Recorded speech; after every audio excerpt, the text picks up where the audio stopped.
राजस्थान में अनलॉक 3 की गाइडलाइन के तहत अजमेर वाक़े आलमी शोहरत याफ्ता ख्वाजा मोइनुद्दीन हसन चिश्ती की दरगाह और पुष्कर मंदिर के दरबार को खोल दिया गया है।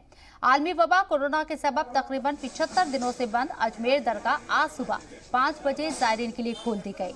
इस मौके पर मकामी अकीदतमंदों के चेहरे पर खुशी देखने लायक थी।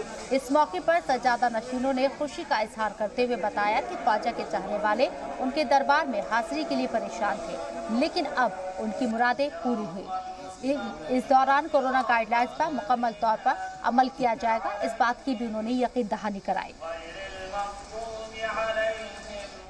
बहुत बहुत पहले तो मैं मुबारकबाद पेश करता हूं सबको कि आज ख्वाजा गरीब नवाज का दरबार तमाम ज़ायरीनों के लिए खोल दिया गया है।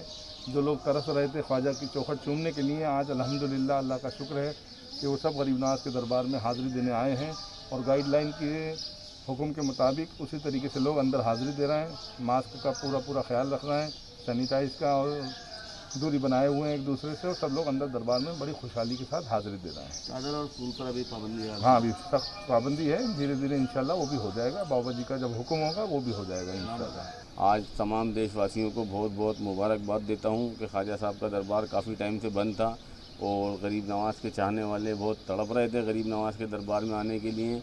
आज से उनको ये मौका मिल गया है, ये शर्फ़ उनको आज से हासिल हो गया है कि वो ख्वाजा साहब के दरबार में आ सकते हैं, अपनी हाज़िरी लगा सकते हैं और जो भी अपनी दिली मुराद, जो भी दिली तमन्ना लेके गरीब नवाज के दरबार में आते हैं, ख्वाजा उनकी पूरी करते हैं, उनकी आस्था बनी रहती है। तो लोग काफ़ी टाइम से जो है दरबार में आने के लिए तड़प रहे हैं। कोरोना वायरस की वजह से काफ़ी टाइम से ये दिक्कतें आ रही हैं कि धार्मिक स्थल बंद हो गए थे, तो उसकी वजह से काफ़ी लोग परेशानी में थे।